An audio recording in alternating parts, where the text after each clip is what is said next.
Assalamualaikum warahmatullahi wabarakatuh. Bismillahirrahmanirrahim. Alhamdulillahi rabbil alamin. Wa bihi nasta'inu ala umuri dunya waddin. Wassalatu wassalamu ala ashrafil anbiya'i wal mursalin.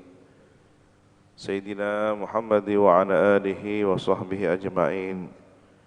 Qala rabbi shrah li sadri wa yassir li amri wa hlul 'uqdatam min lisani yafqahu qawli, amma ba'du. Inna asdaqal hadithi kitabullah wa khairal hadi hadi sayyidina Muhammadin sallallahu alaihi wasallam wa syarral umuri muhdatsatuha wa kullu bid'atin dhalalah wa kullu dhalalatin finnar. Allahumma inni a'udzu bika an adilla aw udalla aw azilla aw uzalla aw adlima aw udlama أو أجهل أو يجهل علي وصلى الله على سيدنا محمد وعلى آله وصحبه وسلم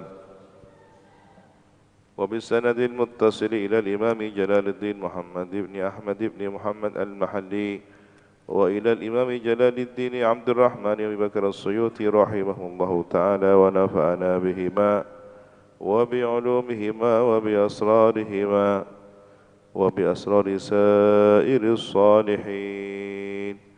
اللهم افتح لنا فتوح العارفين. اللهم انفعنا بما علمتنا وعلمنا الذي ينفعنا وزدنا علما والحمد لله على كل حال. سورة آل عمران مدنية وهي 200 أو إلا آية nazalat ba'dal anfal. Surat Ali Imran adalah surat di dalam Al-Quran yang diturunkan di kota Madinah, termasuk surat Madaniyah karena turunnya semasa Nabi berada di Madinah. Berjumlah 200 ayat atau kurang satu ayat, 129. Turun setelah surat Al-Anfal. Jadi kalau kita membayangkan periode Mekah 13 tahun, periode Madinah 10 tahun, ini adalah madrasahnya para sahabat, madrasahnya kaum muslimin di awal Islam. Surat yang diturunkan selama periode Mekah ini adalah kurikulum pelajaran Mekah. Surat yang diturunkan selama periode Madinah adalah kurikulum ajaran Islam yang diberikan kepada para sahabat Nabi di Madinah. Ada banyak perbedaan, bisa diperdalam dalam kitab tentang ulumul Quran. Bagaimana keduanya memiliki karakteristik yang berbeda. Di awal Islam, umat masih baru memeluk ajaran tauhid. Maka yang diperkenalkan adalah akidah. Akidah, tauhid. Oleh karena itu ayatnya pendek-pendek, mudah dihafal, tetapi menjelaskan tentang hal yang sangat mendasar, tentang ketauhidan, tentang hari kiamat, tentang masa depan kehidupan umat manusia, tentang surga, neraka. Tetapi ketika sudah memasuki Madinah, peradaban di situ dibangun dalam menata kehidupan masyarakat yang ideal, kehidupan madani, ya, sementara di Mekah masih belum ideal, masih peralihan dari kemusyrikan jahiliyah menuju Islam. Sementara di Madinah proses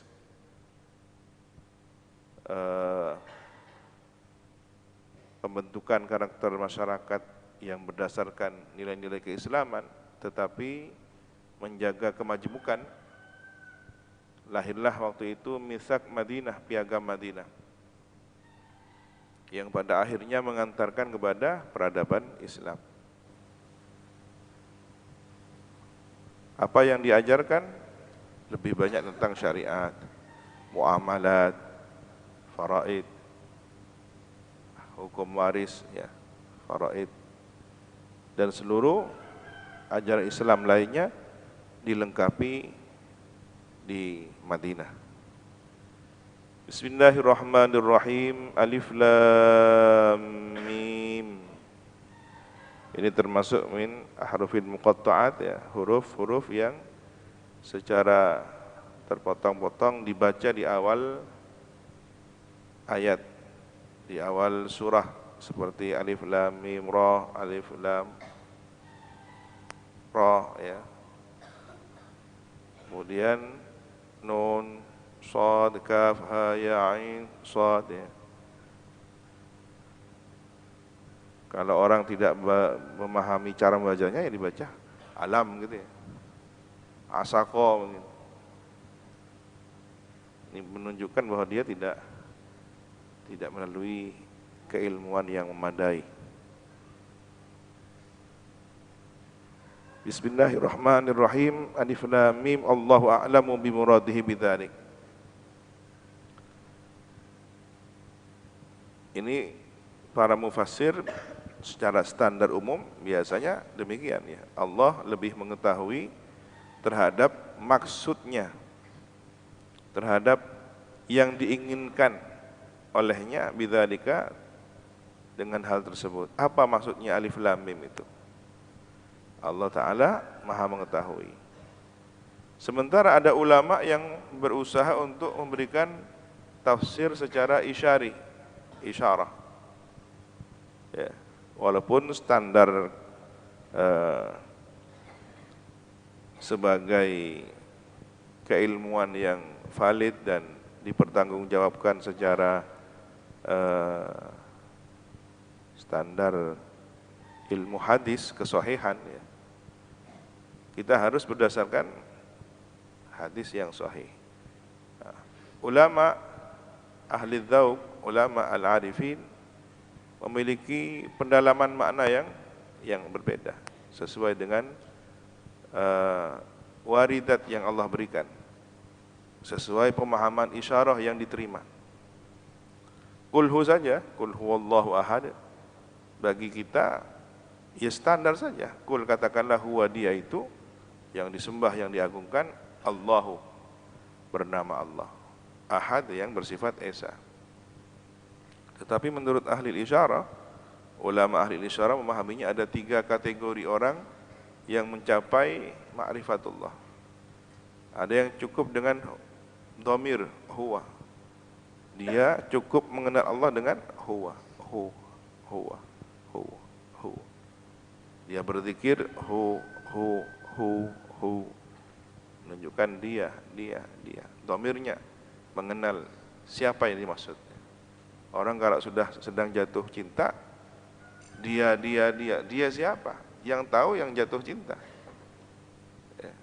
Bagi yang tidak tahu, ya, dhamirnya tidak jelas. Makanya ketika ada orang sufi, bukan mutasawwifah, bukan pura-pura jadi sufi, berzikir hu, jangan langsung disalahkan, ya.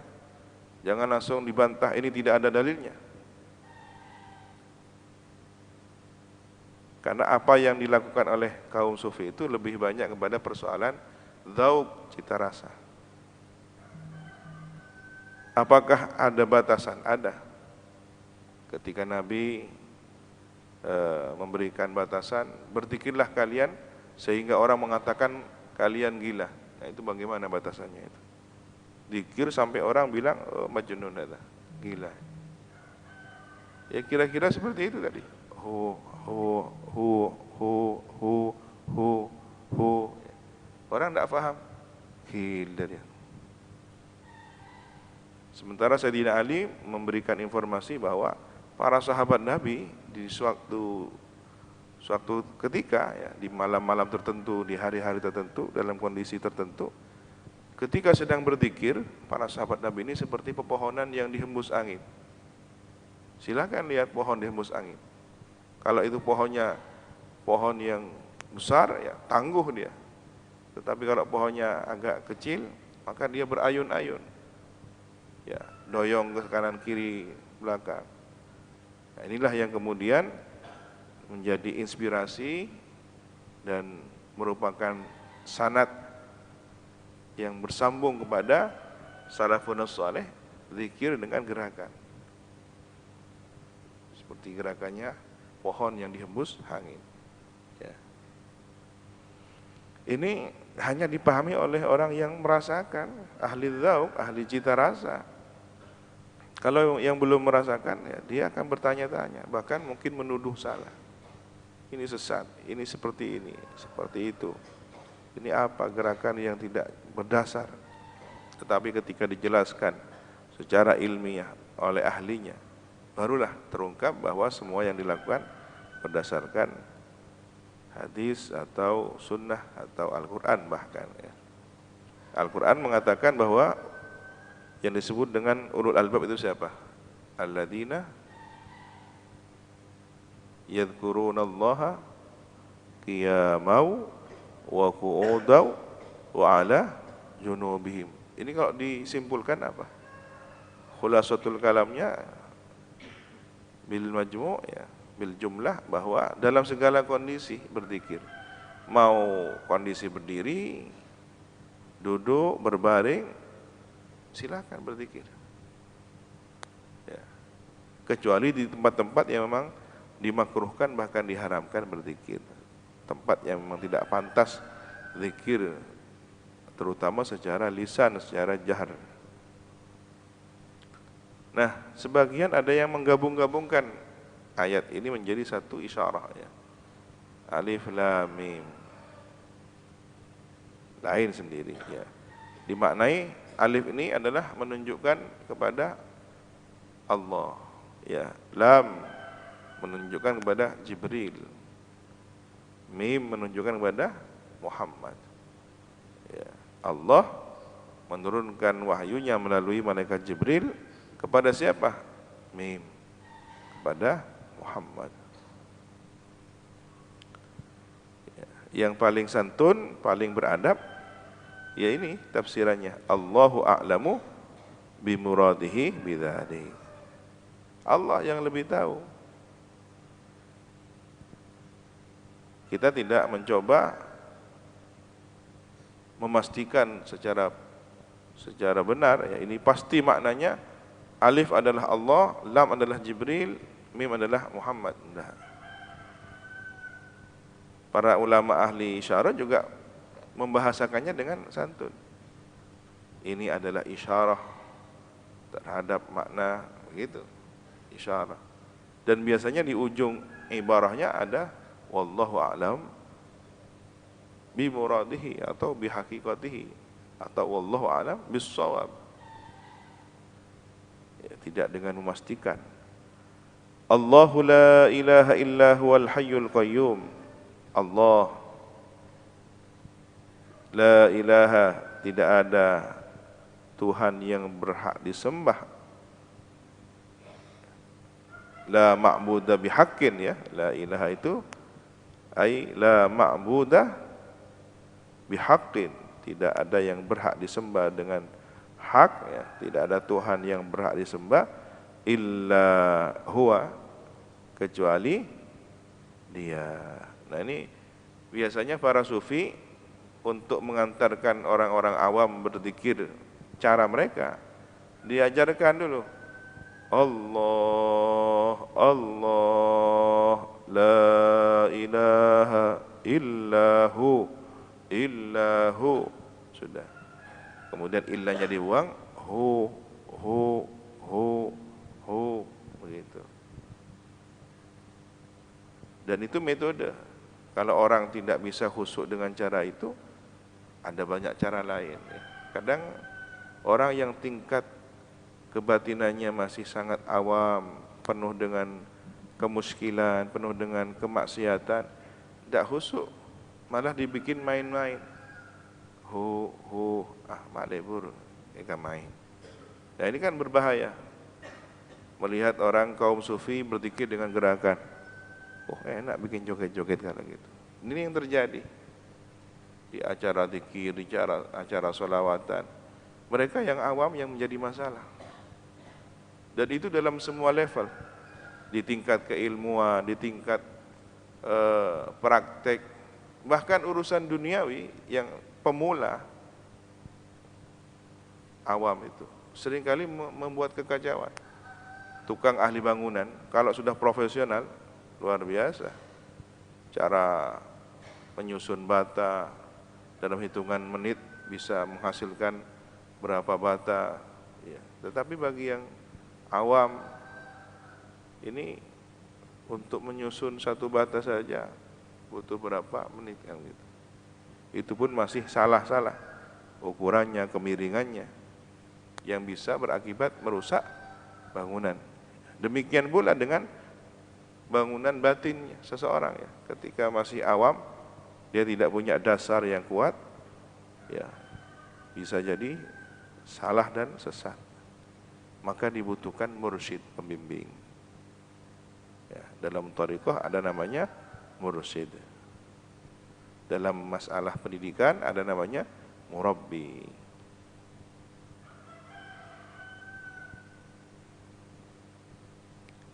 Nazzala alaika, nazzala, menurunkan. Siapa Allah? Alaika, atasmu, ya Muhammad, wahai Nabi Muhammad. Atau turun secara berangsur-angsur, alaika, atasmu, ya Muhammad, wahai Nabi Muhammad. Apa yang turun? Al-kitabu, kitab ini, Al-Quran. Multabisan bil haqqi, bercampur dengan kebenaran. Sesuatu kalau bercampur itu bagaimana?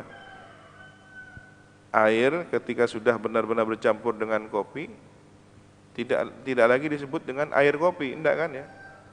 Disebutnya apa? Wedang kopi. Teh begitu juga, ketika sudah benar-benar bercampur dengan air disebutnya apa? Air teh. Ya, orang secara umum akan mudah menyebutnya teh. Padahal itu adalah air yang kemudian bercampur teh. Orang tidak mau mempersulit bahasa.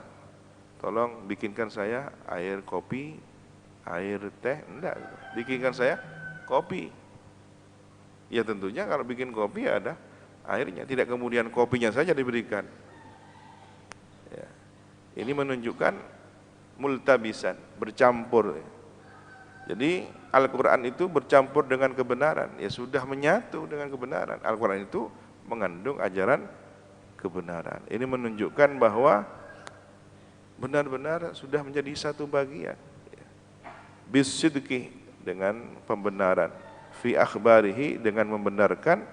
Fi akhbarihi, terhadap informasinya.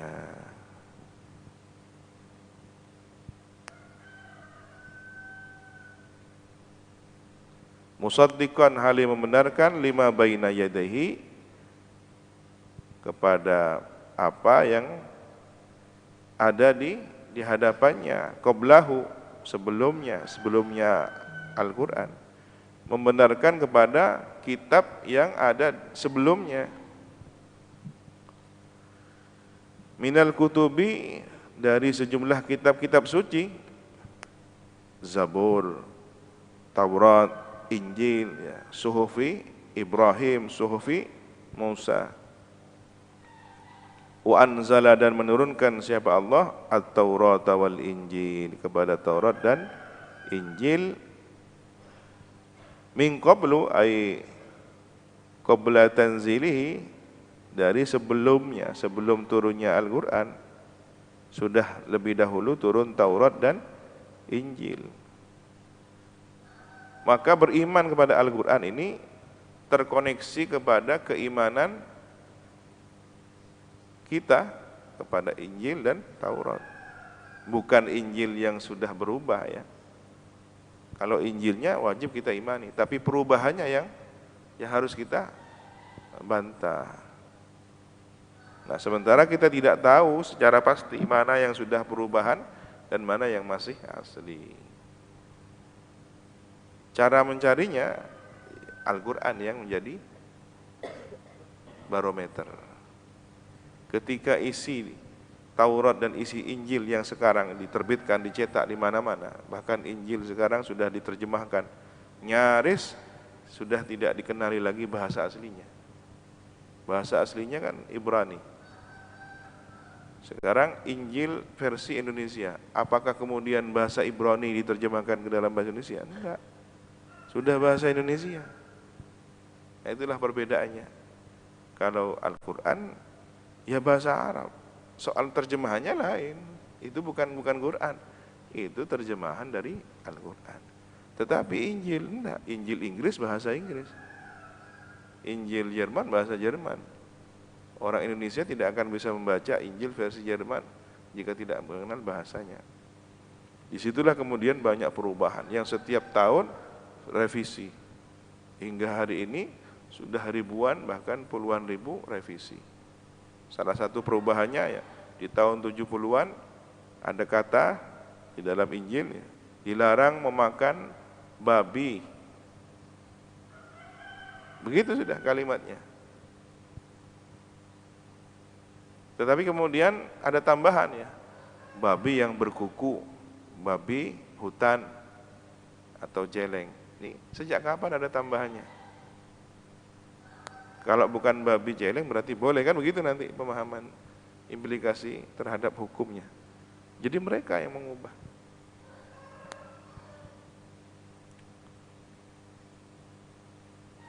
Maka kesucian dan keterjagaan Taurat serta Injil tidak ada penjelasan dari Allah Subhanahu wa taala sebagai jaminan, tetapi Al-Qur'an ada jaminannya.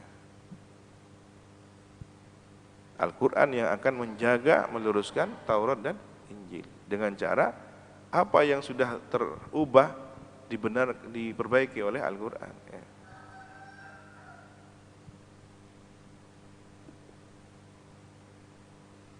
Hudan ini menjadi hal menjadi petunjuk. Bimakna hadiyaini atau hadiyaini yang menjadi petunjuk keduanya Taurat dan Injil minad dhalalati dari kesesatan. Linnasi kepada manusia, petunjuk kepada manusia. Mimman tabi'ahuma terhadap orang yang mengikuti siapa man huma kepada Taurat dan Injil. Wa abbara fihima dan mengungkapkan fihima pada keduanya Taurat dan Injil bi anzala dengan anzala. Kalau Quran nazzala alaikal kitabu bil haqqi. Sementara anzalat Taurat wal Injila. Ya. Kenapa? Ketika Allah berfirman menjelaskan tentang Taurat dan Injil bi anzala dengan menggunakan fi'il anzala. Wa fil Quran dan dalam Al-Quran menggunakan bi nazzalah dengan fi'il nazzalah. Al-muqtadi lit takrir yang memastikan terhadap adanya takrir pengulangan. Apa alasannya? Li'annahuma karena sesungguhnya Taurat dan Injil unzila diturunkan keduanya daf'atan wahidatan sekaligus. Jadi langsung satu kitab. Turun berupa kitab Taurat, turun berupa kitab Injil langsung. Sementara Al-Quran bikhilafihi berbeda. Berbeda dengan Al-Quran. Al-Quran diturunkan secara bertahap. Satu demi satu, ayat demi ayat, surat demi surat. Wa anzalal furqana dan menurunkan Allah al-furqana kepada al-furqan bimakna al-kutubul fariqah dengan makna kitab yang membedakan bainal haqqi wal batil, antara hak dan batil. Wa dzakara dan menyebutkan Allah Ta'ala kepada al-furqan ba'da dzikri tsalatsati setelah menyebutkan kitab suci yang tiga, Quran, Taurat dan Injil. Kenapa masih ada furqan? Liya umma ma'adaha agar menjadi umum ya, liya umma akan menjadi umum ma kepada suatu adaha selain yang tiga itu.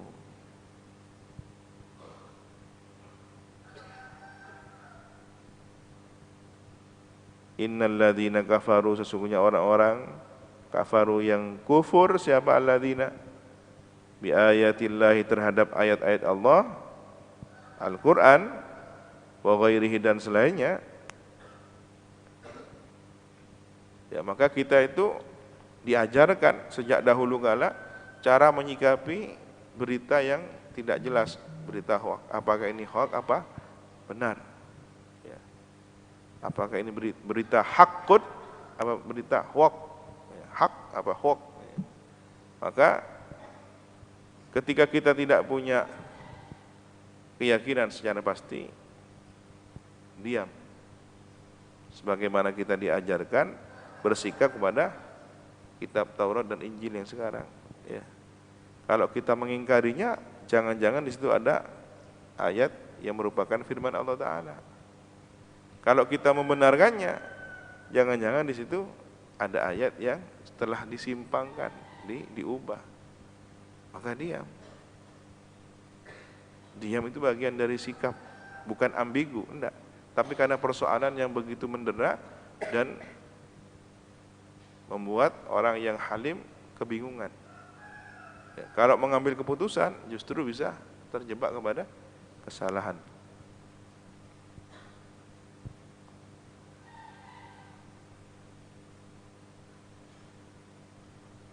Orang-orang yang kafir kepada ayat-ayat Allah, Al-Quran dan selainnya ini, lahum adzabun syadid, bagi mereka adapun siksaan yang sangat. Wallahu dan adapun Allah azizun, ialah maha perkasa, ghalibun ala amrihi, Allah itu maha perkasa menang atas perintahnya. Fala yamna'uhu, maka tidak ada yang mencegahnya, syai'un sesuatu pun, min injazi wa'dihi, dari melaksanakan janji kebaikannya, wa wa'idihi dan ancamannya. Wa'dun itu janji kebaikan berupa surga, wa'id adalah janji ancaman berupa siksa neraka. Dzuntiqamin, lagi memiliki siksaan yang sangat pedih, uqubatin syadidatin, siksaan yang sangat pedih, mimman asahu, terhadap orang yang durhaka siapa man hu kepadanya. La yakdir, yang tidak mampu, ala mithliha, atas semisal uqubah syadidah ini, ahadun, siapa seorang pun. Tidak ada yang mampu melebihi itu. Siksaan Allah maha dahsyat. Maka jangan sekali-kali menentang terhadap siksa Allah. Jangan seperti orang-orang Yahudi yang melakukan perubahan, bahkan membuang ayat-ayat Taurat, diganti menurut versi mereka. Ketika ditanya, ini kan dosa. Iya dosa, tapi tidak apa-apa, ini kita kan anak kesayangan Allah, kita ini kan umat yang paling disayang oleh Allah. Ya paling kita kalau masuk neraka 10 hari katanya. 10 harinya akhirat, 1 hari saja berapa? Ka'alfi sanati mimma ta'udun. Bahkan ada yang khamsina alfasana. Kadarnya, kadar 1 harinya itu seperti 1000 tahun kehidupan dunia. Kalau 10 tahun, 10 hari, 10.000. Nah kalau kemudian kekufurannya begitu dahsyat, kan 1 harinya 50.000. 50.000 tahun kali 10 berapa? Ya rasakan sendiri bagi yang ingin ya, merasakannya, karena mereka yang mencibir dan menganggap remeh itu gampang. Disiksa paling 10 hari. Setelah itu masuk surga. Padahal orang yang mengubah ayat Al-Quran, mengubah ayat Taurat dan Injil itu kufur, dan kufur itu membuat kekal selamanya di neraka. Wallahu a'lam bissawab. Subhanakallahumma wa bihamdika asyhadu an la ilaha illa anta astaghfiruka wa atubu ilaik. Wa sallallahu ala sayyidina Muhammadin wa ala alihi wa sahbihi wa sallam. Walhamdulillahi rabbil alamin. Assalamualaikum warahmatullahi wabarakatuh. Tawakkalu ala